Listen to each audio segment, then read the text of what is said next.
Hey guys, welcome back to World of Warships. Today we're taking a look at the Hughes. This is the tier 7 of this new tech tree, the American destroyer line that we're getting here, and it's maybe the most interesting one. I know I've saved it for last, but at tier 7 here, there's some big changes compared to the rest of the line. This ship only gets 127mm guns rather than the 137 that we get on tier 8, tier 9, and tier 10.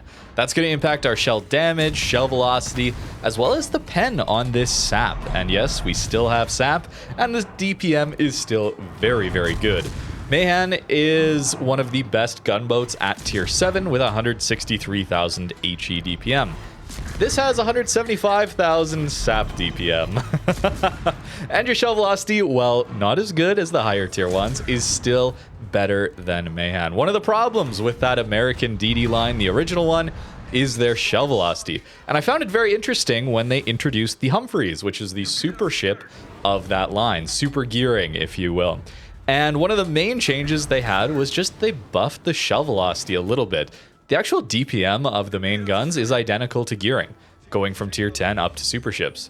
But the Humphreys is much more comfortable to play because of the shell velocity. And that's one of the reasons why giving these new ones sap, much better shell velocity, and more pen, more DPM is so crazy, on top of these amazing smoke screens. Hughes, though, actually has very similar shell velocity to Humphreys.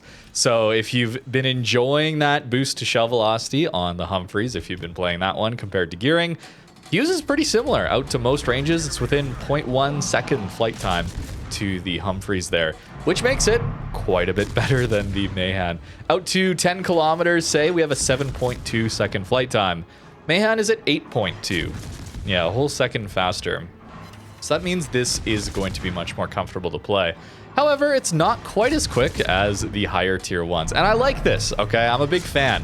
That's why I'm bringing it up. It's a bit of a balancing factor, all right? It's still better than the old mainline ones, but a 7.2 second shell flight time there to 10 kilometers. That's a second worse than the higher tier ones at 6.1 seconds. So you see why this maybe would feel a little bit more balanced to play, as those higher tier ones seem a little bit busted. We still get torpedoes here, and in fact we have better torps than the tech tree tier 8 you get after Hughes, the Osborne. This one gets the Mayhem torps, and you get 8 of them. Mayhem gets 12 with a slightly better reload as well, but 8 torps, it's respectable. Still have 9.2 kilometers of range on them, although they're slow, 55 knots. You're probably used to that with the Mayhem. Interestingly, we also seem to be a Sims hull, so you may be noticing the maneuverability on this one is crazy. It's a massive improvement over the higher tier ones. You have a 2.7 second rudder shift with a 500 meter turning circle radius. Dodging incoming fire is very, very easy with this one. For comparison, even the tier 8, which I thought had pretty good maneuverability versus the tier 9 and 10, has 4.1 second rudder shift and 630 meter turning circle radius. Quite a bit worse. So it's a little bit awkward jumping from the tier 7 to tier 8 to tier 9. The 9 and 10 play very similarly though. They're still going to play as gunboats, it's just you won't be able to do as much speed juking and maneuverability dodging with the higher tier ones. They get bigger and much clumsier. The turret angles is also something we should talk about. This one gets 30 degrees all around. Just like the tier 8, it allows you to kite a lot better then. Tier 8 loses out on the forward-facing firing angle, so pushing in a little bit is harder. But this whole kiting idea with the sap does get more tricky at higher tier with the 40 and then 50 degree firing angles backwards on the 9 and 10. Notice we're willing to open up on cruisers here, and that's because our sap definitely pens them. 36 millimeters of pen is great, the DPM is awesome, and I have the option to disengage whenever I want to. I've talked up these smokes a ton with this new line, and I've just been absolutely loving these smokes. There is a downside, and we got to get into that later in this video. I finally got myself a clip showing off the weakness of these smokes. It does exist, but it's pretty minor, all right? It's a pretty minor weakness. That ability to drop your smoke and pop it up whenever you want to, essentially, there is some downtime, of course, is extremely powerful. As well as the option to just leave it running. Sometimes you can run at full speed and pop in and out of detection like this against an Atago at 5-6 kilometers of range, and bait him into shooting us, and then we get that permanent spotting for a bit, and he can't shoot back at us. There's all sorts of creative ways to use this smokescreen. It is really, really fun. And we're not quite done with the Mayhem comparison, because that ship gets a best detection of 6.7 kilometers, where Hughes gets to be 6.4 kilometers. And we have better DPM and better shelf velocity. Our torps are a little worse, but we're not running Mayhem as a torpedo. That is still primarily a gunboat. Very interesting there, I gotta say. SAP is absolutely wild, allowing us to full pen this Cleveland. I'm trying to keep a little bit of smoke left over in a lot of these situations for exactly this reason. We get caught by his radar, we're spending a lot of time dodging, but still applying some damage, trying to force him to not use all of his guns was the main idea. Force him to angle to us, and then when the radar's up, I can use that last little bit of smoke to get away very, very quickly. Although now we're out of smoke, and this is the downside. Once you've used up your smoke, suddenly you can't do this cheeky little hit and run style of play. You gotta be much more careful. But if you're used to other gunboats, with like the French gunboats, you're already used to using island cover to get yourself some safe opportunities to farm, or just using open water and speed juking, maneuverability dodging. I mean, this rudder shift here is absolutely wild. Cleveland at 8-9 kilometers is going to have a very difficult time hitting us. Sims has always been a very difficult ship to hit. We can even react dodge. We don't even need to be predicting here. It's just, oh, he shot a little bit in front of us. Well, let's just maneuver over to the side. It's just that maneuverable. This ship is very fun, although it doesn't play quite the same as mentioned, just because you can't really do this in the higher tier ones. Maybe a little bit at longer ranges, I suppose. Would not recommend running range mod on this one. I know I've tried it and showed it on the higher tier ones. I think the shell velocity does drop off enough that I wouldn't want to use it. Cleveland decides to turn his guns towards someone else, and we open up, of course, because our SAP does so much damage into cruisers. It's scary, man. DDs often are not too threatening, even the best gunboats, against cruisers, because your armor is enough to shatter. And, well, you can't do that here. You'd have to hit superstructures, usually, if you're a French gunboat or a Soviet gunboat, any of the other gunboats, except the Italian line. You're going to have to hit superstructures, which is really small on cruisers. They're more maneuverable than battleships. Yet with these, it doesn't really matter because the SAP allows us to pen through.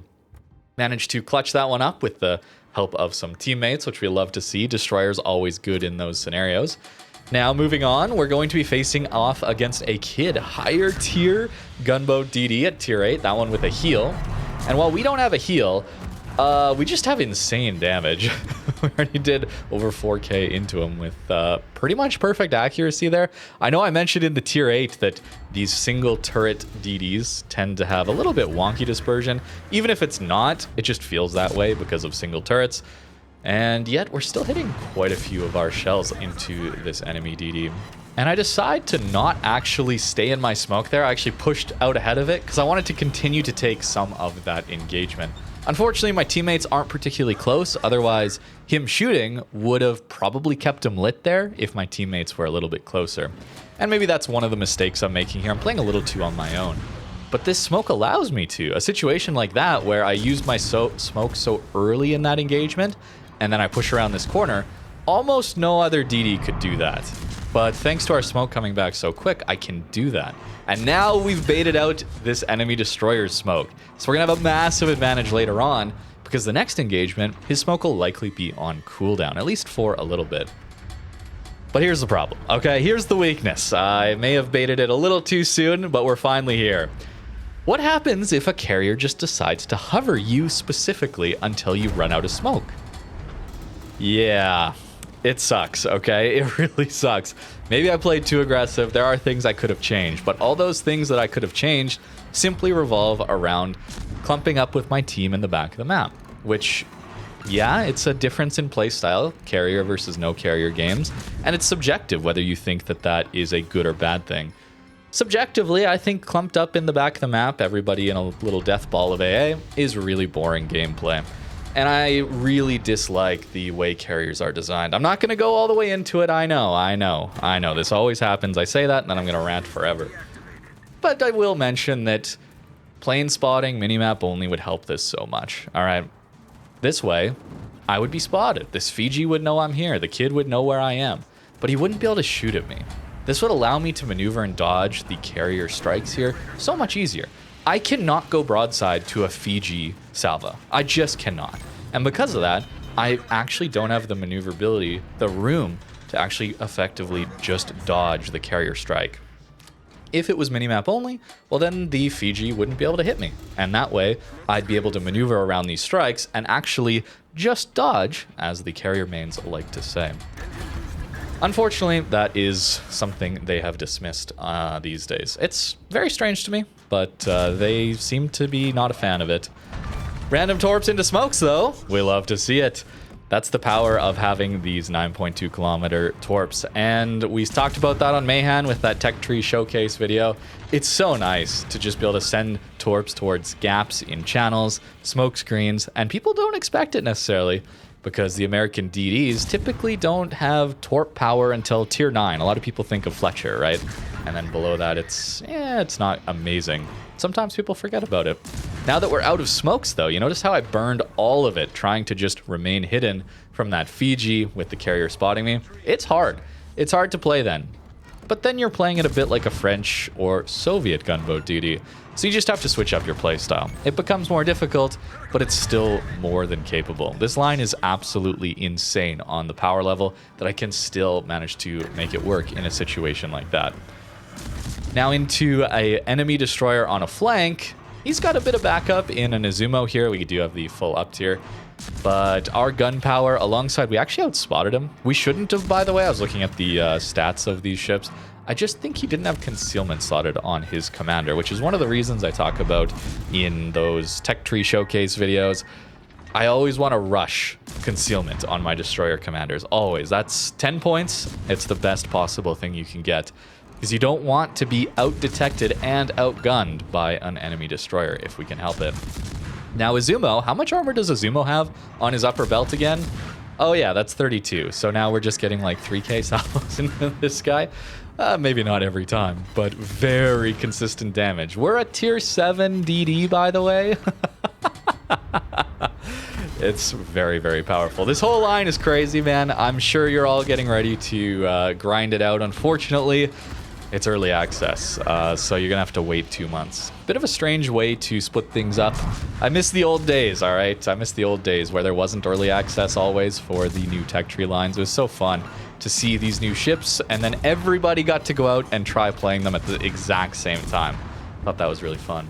Izumo blind fires, getting himself spotted again. A lot of blind fire in these videos, man. Carriers going after us, battleships, cruisers, everybody's blind fire. The enemy skate is blind firing us too, man. It's crazy out here. It is a test ship though, so maybe I guess it's understandable. Still though, with that Izumo, probably shouldn't have blind fired there. He could have gone dark. With the DD, I understand it a little bit more since he's able to do it while not getting detected. We get to drop our smoke though and instantly get back into the fight with him while still retaining the ability in 13 seconds to pop our smoke again. It's wild. The smoke is really wild. The ability to have these guns is crazy too alongside that smoke. It's a very difficult line to deal with. However, it does not have a heal, and if you do get caught, you do put in a bad situation, it's gonna run out of smoke quickly, or you're gonna die rather quickly without that ability to sustain for the long game if you lose so much HP early on. That's the weakness. But if played smart, these DDs are very hard to challenge. And there's honestly so much to talk about with this new line that I haven't managed to get through in these videos. The tier 7 here really is awesome, just to wrap this ship in particular up. And I actually like it better than the higher tier ones because I think it's a bit more balanced, okay?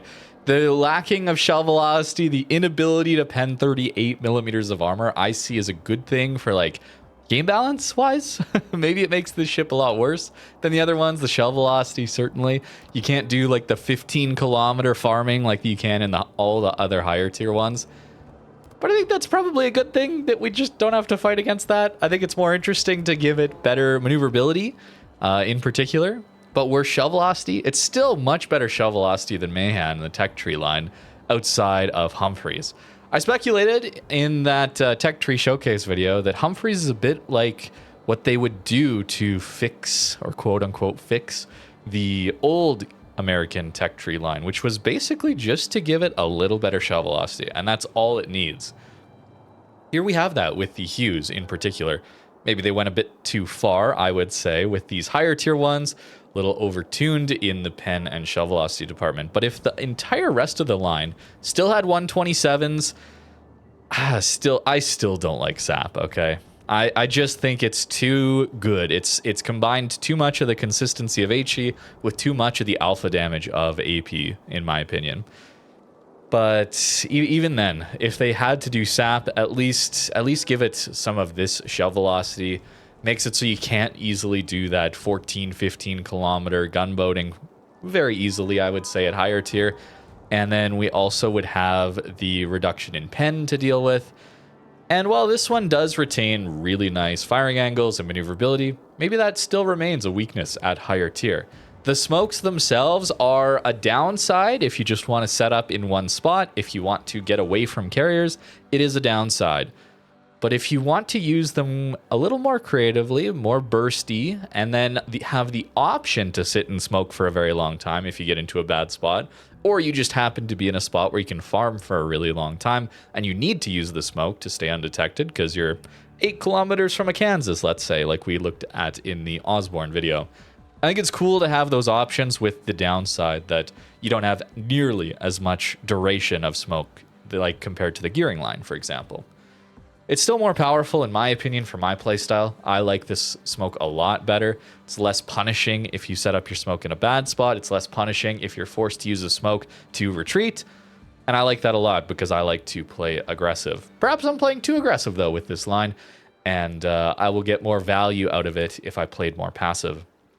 Torp tubes here are not quite as good as the tier 9, but pretty close. The torpedo power for its tier, Hughes certainly is the best version of that. It is more of a hybrid role than the higher tier ones, which really accelerate going into that full gunboat playstyle. This one is too. It's still worse than Mayhem Torps, but it's nice to have them. They are much more useful than the higher tier ones, in my opinion. As for the build, it's pretty similar. I've already mentioned this, but I can't use a full 21-point commander. Tier 7, probably not very realistic either, I would say. But getting into tier 8, you face tier 10s. You start to face some of those, so it's nice to have those extra points if you're a more experienced player and have a lot of high-tier commanders. But this is the build I would go for, as always. Those first 10 points, man, it's always sprint for concealment alongside survivability expert, last stand, and preventative maintenance. Always, on pretty much every DD.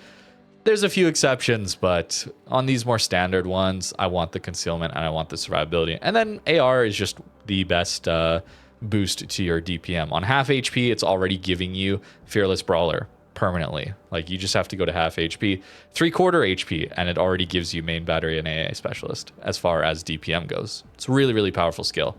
And then I just had one extra left over. If you're wondering what the build would look like if I had full 21 points, this is what I would go with. I really, really like this build on this line. Personally, I'd prefer the concealment, allowing me to play more aggressive. But if you want to run the full gunboat, long range sap spammer, then just swap concealment over to main battery and AA expert, and it does incredibly well. In fact, that's the easier build to play. Certainly with the meta, it allows you to not be so pushed forward in those carrier games potentially, so you don't have to worry about a carrier permanently hovering you until you're out of smoke. That's a pretty niche downside, I would say, considering how powerful the rest of these ships are. But let me know what you think in the comments down below about this entire line. I mean, you guys have been telling me that too. I agree with you completely. It is power creep for sure. The gearing line, while solid, I found myself able to play it pretty well in that tech tree showcase. If you're interested, definitely check that video out if you want to see what that line is like these days. But this line is just so much easier to play top to bottom, and the guns are absolutely wild with the sap and their pen and their shell velocity. Unfortunate, we got to wait 2 months to see these fully released into the tech tree. Thank you very much for watching, and have a great rest of your day.